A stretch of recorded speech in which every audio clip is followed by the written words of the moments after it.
빌립보서 강의 5번째 시간입니다. 간절한 기대와 소망입니다. 사람마다 간절한 기대와 소망이 있습니다. 또한 사람들은 무엇인가에 빠져서 살아갑니다. 어떤 기사에서 30대 남자인데 20일간 417시간 동안 게임을 해서 결국 죽었어요. 하루에 2~3시간만 잠을 자고 라면 먹으면서 계속 게임만 한 겁니다. 비단 이 사람뿐이겠습니까? 수많은 사람이 각종 중독에 빠져서 살아갑니다. 아마 그들도 처음부터 그런 중독자, 그런 인생, PC방에서 죽고 싶었겠어요? 그런 인생 아마 살겠다 결단한 적은 없었을 것입니다. 그러나 어떤 소원을 품고 살아가다가 좌절되고 어떤 그 소원의 항구에 내가 이 꿈꾸었던 그 목적지에 이르지 못하니까 인생을 자포자기 무엇인가는 해야 되겠고 집에서는 나가야 되겠고 그래서 결국 그런 중독의 길로 접어들지 않았나 생각합니다. 오늘 본문은 죽음을 코앞에 둔 바울의 자기 고백입니다. 어떻게 어제도 그런 공부했습니다마는 막다른 길에서도 인생이 망가지지 않을 수 있었는가? 우리가 편백나무를 좋아하는 것은 잘라도 향이 계속 나기 때문에 살아서 100년, 죽어서 100년 간다는 나무가 편백나무. 일본말로 히노키. 그래서 히노키탕, 편백으로 탕을 만들어 놓으면 물속에서도 향이 나고 피톤치드를 뿜어낸다. 어떻게 젊은 날에도 늙은 날에도 향기 나는 인생을 살 수 있을까? 어떤 소원을 품고 살아가느냐? 어떤 일을 소망 삼고 살아가느냐?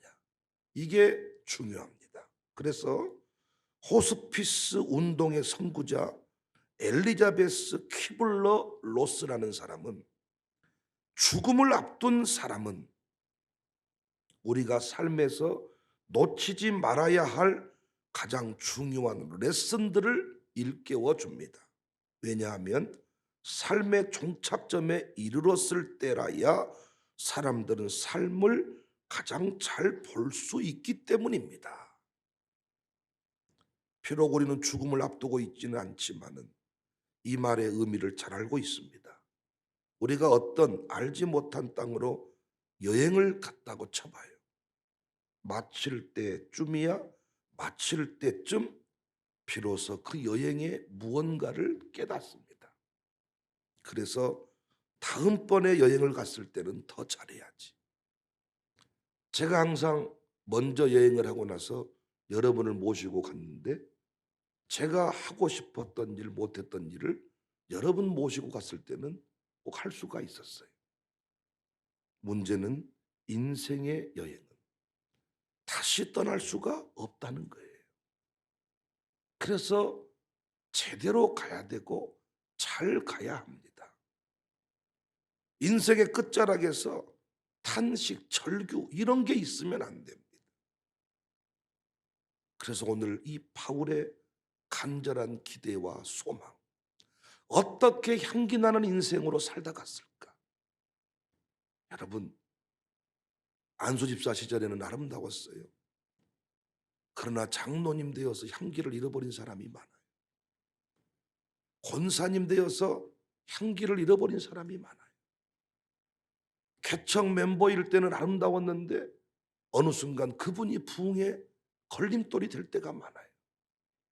계속 향기 나는 인생, 계속 존경받는 인생 되어야 하는데 그러지 못할 때가 많아요. 세대통합 목회를 제가 27차까지 컨퍼런스를 하지 않았습니까? 그런데 목사님들이 컨퍼런스를 듣고 돌아가서 이 목회를 실현하지 못하는 이유 중에 하나가 장로님들 때문입니다. 세대통합 목회의 뿌리는 출발은 장로님으로부터 모델을 세우고 그분을 본받자로 출발을 해야 되는데 그렇게 돼 있는 분이 없다는 것이지요. 장로님 중에 새벽 예배 안 드린 분이 많고, 장로님 중에 주일 성수가 안 되는 분이 많고, 장로님 중에 10의 1조 안 한 분이 많다는 거예요. 10의 1조 안 하냐고 성기를 했더니 나는 원래 장로 비택 받으면서 임직하면서부터 10의 1조는 안 하기로 하고 장로 임직했다고 소리를 치는 분도 있다는 거예요. 여러분이 과연 그러겠냐 싶지만 그런 분들이 있다는 거예요. 왜 이렇게 돼버릴까요?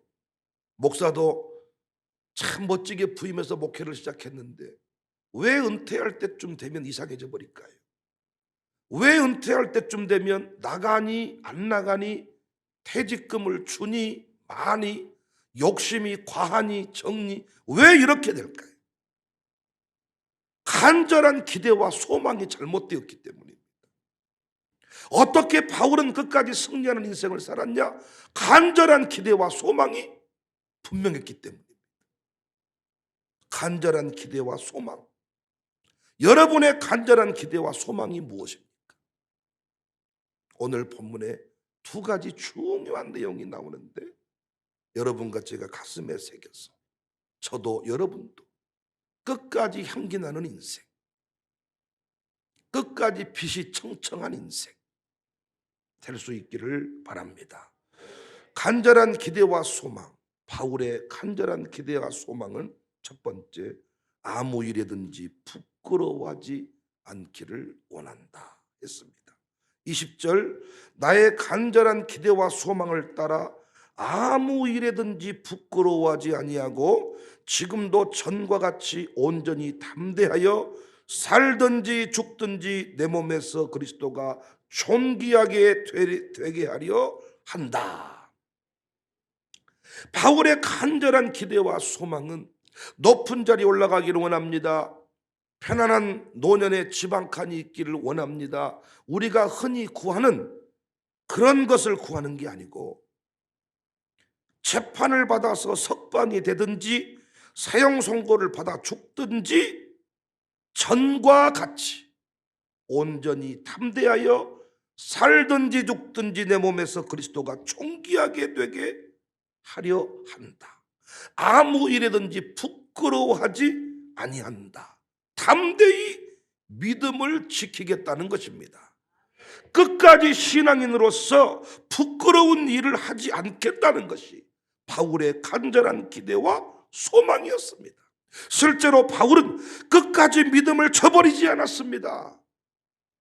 이러한 삶을 바울은 선한 싸움이다 이렇게 정의해요. 디모데후서 4장 7절에 나는 선한 싸움을 싸웠다. 무엇과 싸웠냐? 저승사자와 싸운 게 아니에요. 믿음을 지키는 싸움을 했다는 거예요.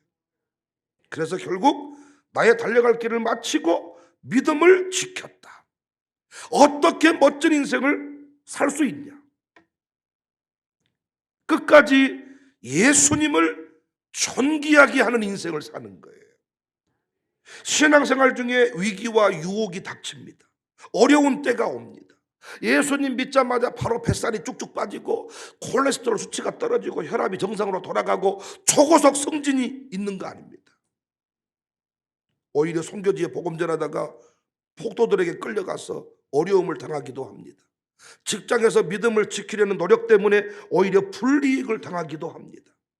정말 믿음을 저버리고 싶을 만큼 극한 상황이 많습니다. 그래도 믿음을 붙들어야 돼요. 그래도 믿음을 붙들어야 돼요. 그러면 값진 인생이 된다는 거예요. 간절한 소망이 뭐냐? 끝까지 믿음의 사람이 되기를 원합니다. 그런데 그 믿음의 사람이 되기를 원합니다 하면서 19절 말씀이 중요해요.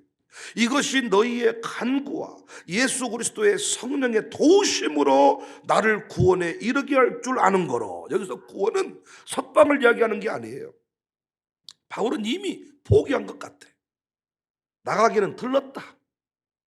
거기서 다시 기쁨을 노래하는 인생이 됐어요.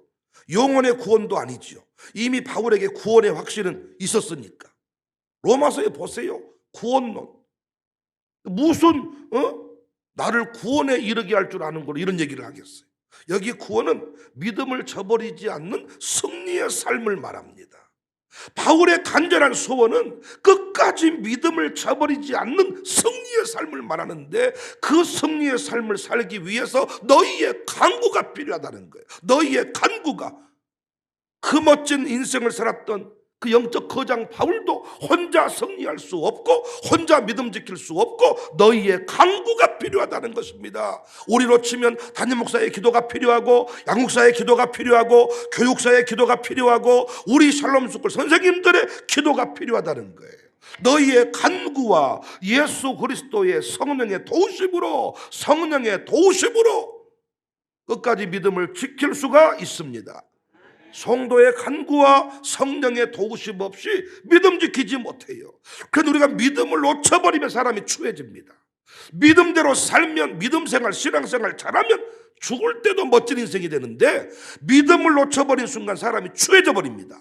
죽을 때도 추하게 죽어버려요. 목사가 끝까지 무슨 은퇴금을 지키고 땅 지키고 이런 인생 살면 추해져 버립니다.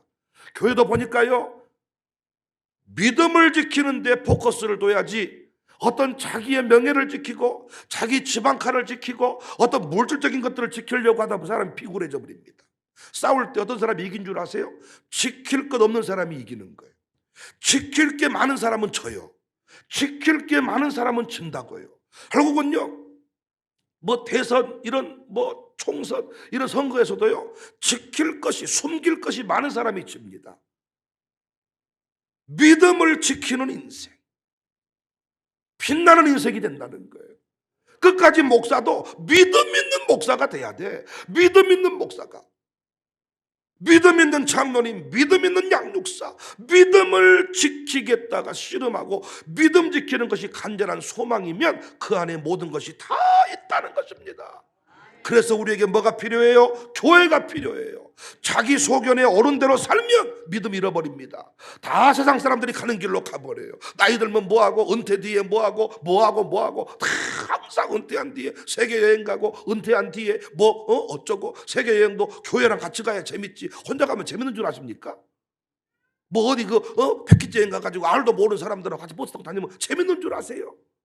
뭘 해도 교회와 함께 너희의 간구와 예수 그리스도의 성령의 도우심으로 믿음을 지킨다는 것입니다. 아무 일에든지 부끄러워하지 아니한다는 것입니다. 감옥에 있든지 가난하든지 병들었든지 간에 부끄러워하지 않는다는 거예요. 어떤 자리에 있든지 간에 나를 통해 그리스도가 존귀하게 되기를 원한다. 저도 믿음 지키는 목사가 되겠습니다. 여러분도 끝까지 믿음 있는 성도님들이 되시기를 바랍니다. 믿음을 지키기 위한 싸움, 이것이 인생을 멋지게 한다. 두 번째, 바울의 간절한 기대와 소망은 성도들의 믿음의 진보와 기쁨을 위하여 함께 거하기를 원한다 그랬습니다. 24절, 내가 육신으로 있는 것이 너희를 위하여 더 유익하리라. 25절, 내가 살 것과 너희 믿음의 진보와 기쁨을 위하여 너희 무리와 함께 거할 이것을 확실히 아노니. 22절에 바울의 고민이 있어요. 무엇을 택해야 할지 모르겠다는 거예요. 그러나 만일 육신으로 사는 이것이 내일의 열매일진데 무엇을 택해야 할는지 나는 알지 못하겠다. 23절에 둘 사이에 끼어 있다. 내가 그 둘 사이에 끼었으니 차라리 세상을 떠나서 그리스도와 함께 있는 것이 훨씬 더 좋은 일이라 그렇게 하고 싶으나. 무슨 말인지 아시겠어요?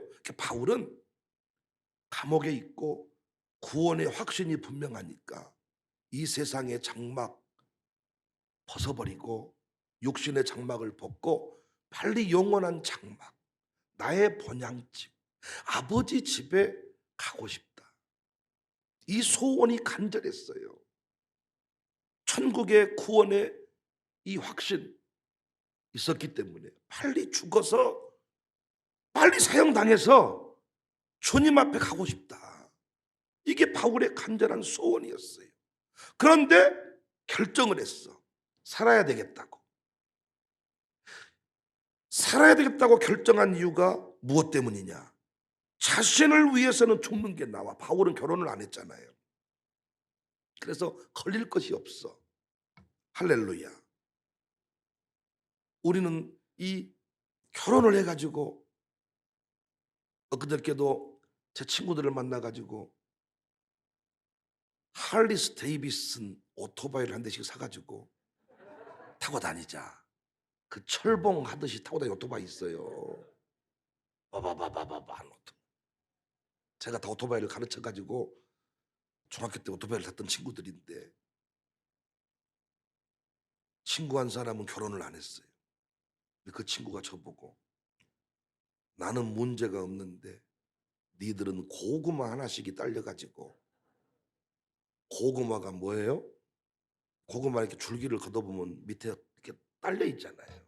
딸려 있는 식구들이 많아서 오토바이 살 수 있겠냐? 그 말이에요. 캐톨릭 신부들이 좀 더 목사보다 멋지게 죽어버린 것은 걸릴 것이 없어서 혼자야. 그러니까 뭐 독재 정권과 싸우다가 죽어버려 그냥.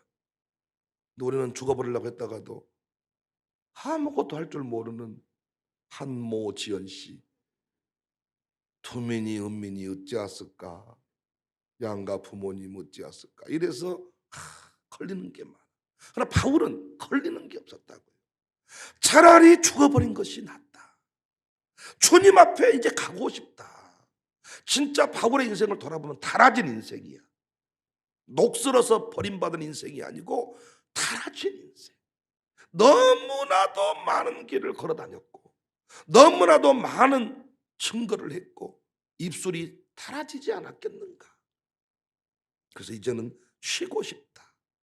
주님 앞에 가고 싶다.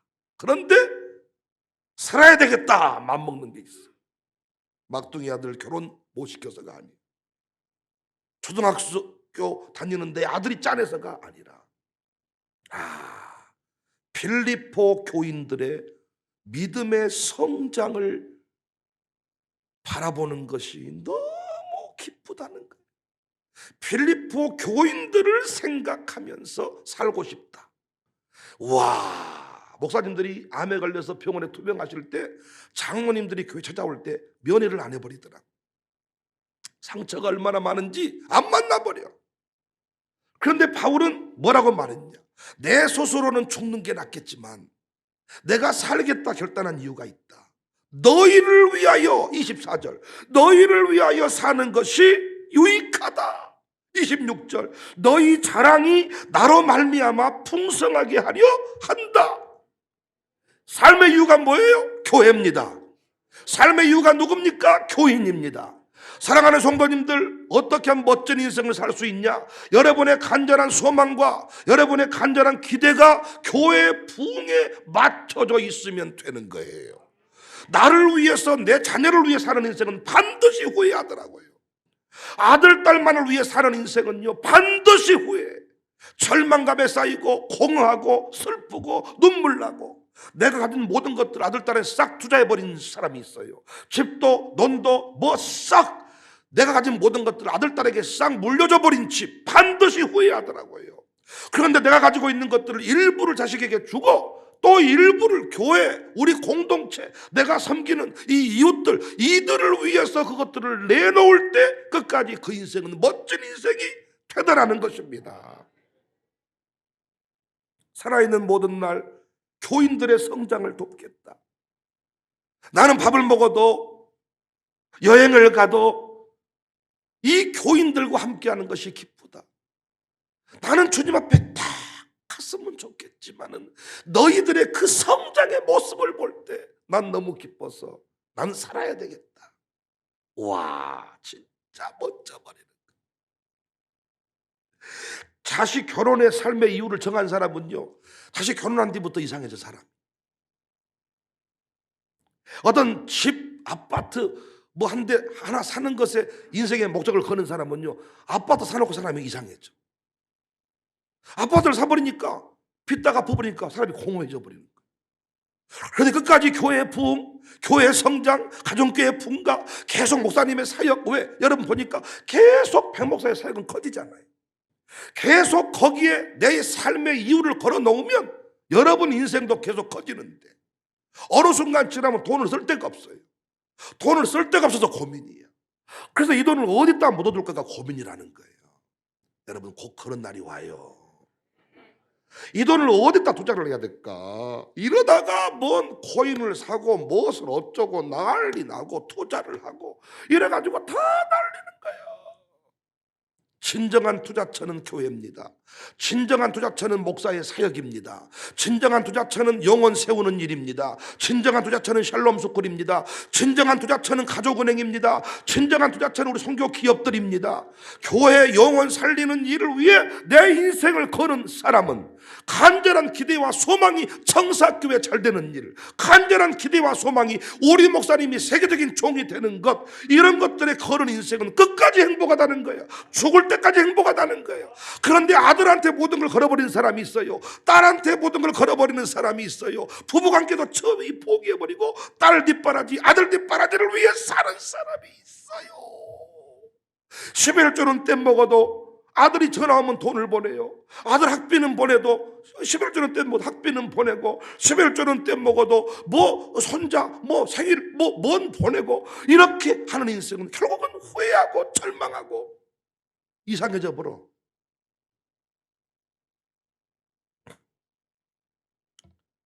다른 사람을 기쁘게 하면, 다른 사람을 살게 하면 내 인생이 망할 것 같지만은, 다른 사람을 기쁘게 하면 내가 기쁨이 넘치게 됩니다. 요즘 현대인들이 지난날의 우리 어른들에 비하면 훨씬 더 잘 살지만은 행복하지 않는 것은 이기적으로 살기 때문입니다. 옛날에 우리 어르신들은 콩 한 조각도 나눠 먹었고, 새로운 만찬 하나만 있어도 사람들을 불러서 같이 비벼 먹고 같이 나눠 먹었는데, 요즘에는 온갖 산의 진미를 차려놓고 먹으면서도 혼자 먹기 때문에 우리 교회 같이 가정교회 애찬, 함께 먹는 애찬, 이런 것들이 거의 없습니다. 집에 손님이 오지도 않습니다. 시부모님이 갈 수도 없습니다. 그냥 혼자 먹고 사는 겁니다. 행복하지 않습니다. 아주 여러분 음식이 얼마나 좋은데, 그러나 반찬이 없어도 뭐 장 하나 놓고 먹어도 같이 비벼 먹으면 얼마나 맛있습니까? 이기적인 삶은 만족이 없어요. 내 아들 딸만 챙기는 삶은 결코 기쁨이 없어요. 그때부터 이상해지는 거예요. 목사가 어떻게 하면 멋지게 인생을 마무리할 수 있냐, 내 두 아들 어떻게 하면 잘되게 하는가, 그게 아닙니다. 어떻게 하면 끝까지 광주 청사교회를 부흥하게 할까, 어떻게 하면 어려운 영혼들을 세울까, 계속 그 일만 저는 힘쓰고 그 일이 내 삶의 이유가 되면 하나님이 우리 가정은 더불어 잘되게 하시는 줄로 믿습니다. 흘러 넘치는 거잖아요. 흘러 넘치게 한다 그랬잖아요. 시골에 살아본 사람은 압니다. 논에 물을 들 때요, 반드시 내 논이 차고 넘쳐야 다음 논으로 넘어가는 거예요. 어떤 분은 자꾸 너무 나눠주면 나는 거지 되는 거 아니냐, 그게 아니라는 거. 차고 넘치는 원리라니까요. 항상 내 논은 차고 넘쳐 있지요. 항상 흘러 넘어가는 걸로 넘어가는 거예요. 그래서 저 밑에까지 가려면 내 논은 더 흘러 넘쳐야 되는 것입니다. 자신만을 위해 살지 말고 타인 지향적, 선교 지향적 삶을 살아가시기를 주님의 이름으로 축복합니다. 우리 양육사들이요, 이번 이제 애찬을 시작하기 전에 매주 자기 집에서 애찬을 나눈다 봐요. 그런데 가정교회 식구들이 축복을 해주더라는 거예요.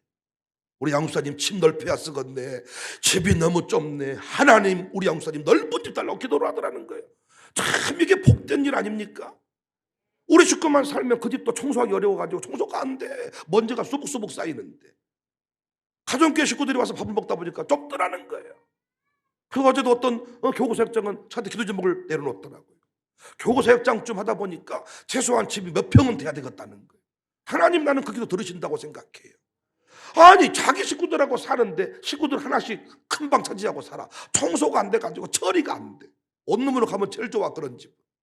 그런데 양육사들, 가정교회 식구들 다 불러 모아서 날마다 매주마다 밥을 먹어야 되니까 집이 좁다는 거예요. 집이.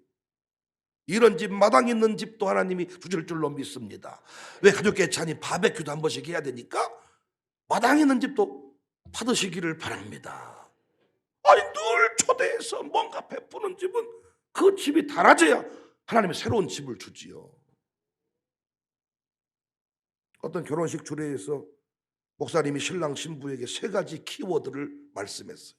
이것만 기억하면 행복할 것이다. 우리 서로 함께. 지금부터 나라는 단어를 잊어버리고 우리 서로 함께. 아내의 불만이 뭐냐? 당신은 왜 나랑 단둘이 여행 가는 거 싫어? 내가 당신 잡아먹을 것 같아? 나는 우리 식구만 여행 가면 재미가 없어요. 그래서 하나님이 나를 이 교회 담임 목사로 세우셨다고 생각해. 살짝 식구끼리 갔다 오면 할 때가 많죠. 나는 살짝 그렇게 해본 적은 없습니다. 어디든지 간에 누구 한 명을 끼어도 끼고 교인들하고 제가 갔던 대부분의 좋은 곳은 교인들과 같습니다. 앞으로도 그러고 싶어요. 가장 좋은 곳은 교인들, 목사님들과 갈 때는 지혜롭게. 그래 반대인 경우가 많죠. 시찰에서 노예에서 좋은 곳, 송도랑 갈 때는 지혜롭게. 골프도 목사님이랑 치고 송도랑은 자치기만 하고. 나는 그렇게 안 해. 골프 치려면 여러분이랑 쳐야지. 그래서 여러분이 골프 치는 수준이 되면 저도 골프를 치겠죠. 나는 참 바울이 멋지다고 생각해. 살아있는 것도 기쁜 것은 성도들 때문이다. 교회 때문이다. 여러분의 간절한 소망, 간절한 기대가 무엇입니까? 멋진 인생을 살았던 그 바울의 기대와 소망을 가슴에 품고 우리도 멋지게 살았으면 좋겠습니다.